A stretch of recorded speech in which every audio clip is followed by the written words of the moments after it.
Imagine só. Você está em uma guerra brutal há 3 anos. O tempo passa, e a cada dia a situação parece piorar. Você luta desesperadamente para entrar em um clube que poderia garantir sua proteção, mas as portas continuam fechadas. Você bate, insiste, implora. Mas a resposta é sempre a mesma. Ainda não. Agora, de repente, surge uma proposta inesperada. A Itália, que já faz parte desse clube, coloca uma ideia na mesa. E se você não precisasse mais entrar? E se pudesse ficar do lado de fora e, mesmo assim, receber toda a proteção que o clube oferece? Parece um ótimo plano, não é? Pois essa foi exatamente a proposta feita pela primeira-ministra italiana, Giorgia Meloni, para a Ucrânia. E as consequências disso podem mudar completamente o futuro do país. No dia 6 de março, durante um encontro entre líderes europeus em Bruxelas, um dos temas principais da reunião foi a segurança da Ucrânia e da Europa como um todo. Durante a conversa, Meloni sugeriu algo inédito. A Ucrânia poderia se beneficiar do princípio de defesa coletiva da Organização do Tratado do Atlântico Norte sem precisar ser um membro oficial.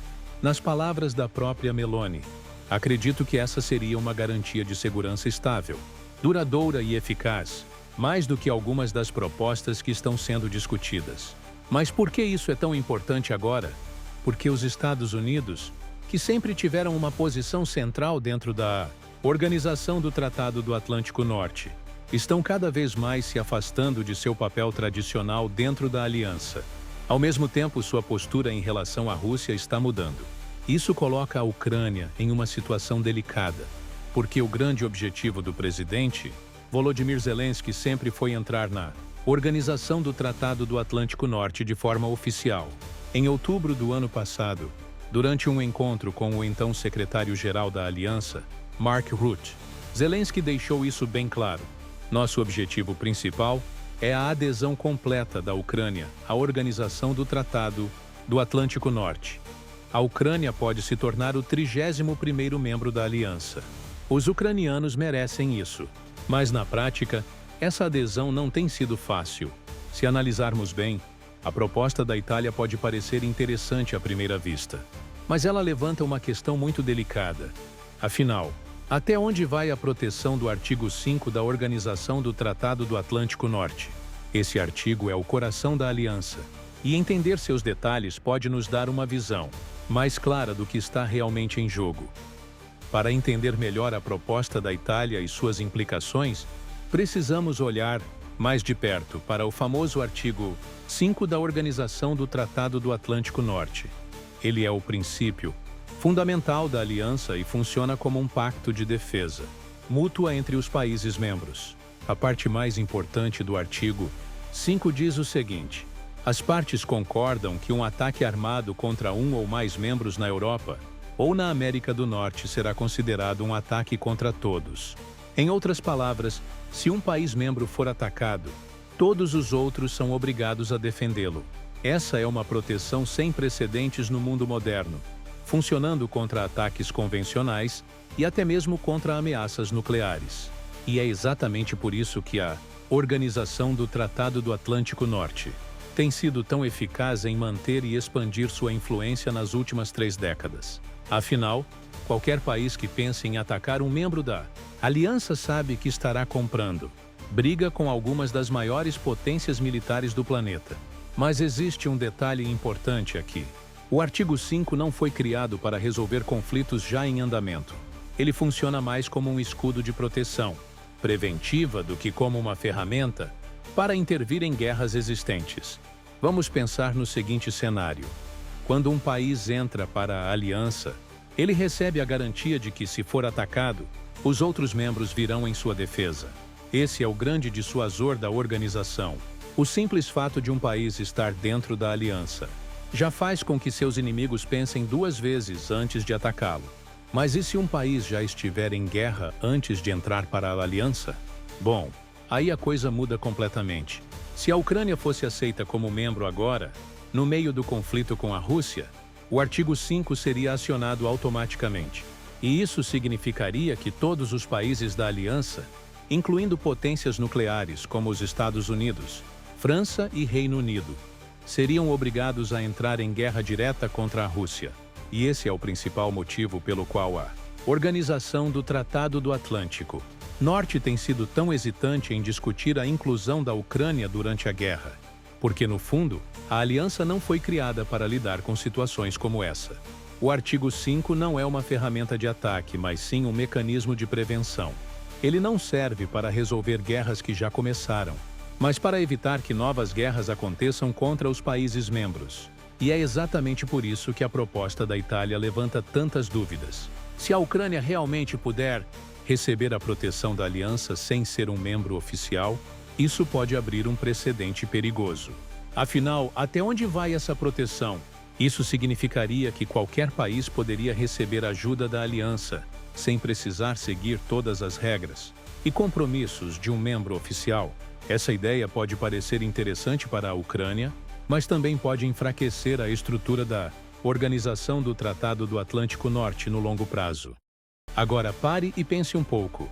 Se a Ucrânia recebesse a proteção da Organização do Tratado do Atlântico Norte sem ser um membro oficial, quais seriam as consequências disso? Bom, primeiro, essa decisão poderia mudar completamente o equilíbrio de poder na guerra. Se a aliança realmente começasse a proteger a Ucrânia contra ataques russos, isso poderia ser visto como uma provocação direta a Moscou. Afinal, a Rússia já deixou claro diversas vezes que considera a expansão da aliança uma ameaça à sua segurança. E não podemos esquecer que a Rússia tem um dos maiores arsenais nucleares do mundo, o que significa que qualquer movimento mal calculado poderia levar a uma escalada perigosa do conflito. Mas essa não é a única questão. Se essa proposta da Itália fosse realmente colocada em prática, a Organização do Tratado do Atlântico Norte poderia acabar criando uma nova categoria de países semi-membros, ou seja, nações que recebem proteção sem fazer parte oficialmente da aliança. Isso poderia gerar dois problemas. Primeiro, isso colocaria em xeque a credibilidade da aliança. Se um país recebe proteção sem cumprir todas as exigências para se tornar membro, então qual seria a vantagem de um país se tornar um membro oficial? E segundo, isso poderia enfraquecer o próprio artigo 5, porque se a aliança se compromete a proteger um país, sem seguir o processo formal de adesão, isso poderia abrir um precedente perigoso e criar uma zona cinzenta, onde as regras não são tão claras. Mas tem mais um detalhe aqui. Se a Ucrânia recebesse a proteção da aliança sem se tornar membro, até onde essa proteção iria? A aliança enviaria tropas para defender o país? Forneceria armas de forma ilimitada? Ou apenas ofereceria suporte estratégico e diplomático? Porque, se a aliança garantir total proteção à Ucrânia sem ser oficialmente obrigada a isso, há um risco de que, na hora do aperto, alguns países possam hesitar ou se recusar a agir. E isso pode ser ainda pior para a Ucrânia, porque se ela confia nessa proteção e, no momento crítico, descobre que essa proteção não é tão sólida quanto parecia, pode ser tarde demais para reagir. Então, no final das contas, essa proposta da Itália pode parecer inovadora e promissora, mas também pode criar mais incertezas do que soluções reais. Diante de tudo isso, a grande pergunta que fica é: qual será o futuro da Ucrânia nessa história? A proposta da Itália pode até parecer uma solução temporária para um problema complicado, mas na prática ela não resolve a questão central. Porque o que a Ucrânia realmente quer é ser um membro de pleno direito da Organização do Tratado do Atlântico Norte, com todas as garantias que isso traria. Só que, como vimos, esse caminho é praticamente impossível enquanto a guerra estiver acontecendo. Então, o que resta para a Ucrânia agora? Se aceitar essa ideia da Itália, o país pode ganhar alguma proteção extra, mas sem a certeza de que a aliança realmente irá intervir, caso um novo ataque mais agressivo aconteça. É um risco enorme, porque, se a proteção for vaga demais, pode acabar não significando nada na prática. Por outro lado, se a Ucrânia rejeitar essa proposta e continuar insistindo na entrada oficial na aliança, o impasse pode se prolongar por anos, deixando o país cada vez mais vulnerável a novos ataques e a pressões externas. Enquanto isso, a Rússia segue avançando em algumas frentes do conflito e pode usar essa incerteza a seu favor. No fim das contas, essa é uma daquelas situações onde não existe uma resposta simples ou fácil. A guerra na Ucrânia já mudou a geopolítica do mundo de maneiras que ninguém poderia prever. E qualquer decisão tomada agora pode ter consequências enormes não só para a Ucrânia, mas para toda a segurança da Europa e do mundo. O que está claro é que o futuro da Ucrânia ainda está em jogo. E nos próximos meses, vamos ver se essa proposta da Itália se tornará um novo caminho ou apenas mais uma promessa vazia em meio a um conflito que parece longe de terminar.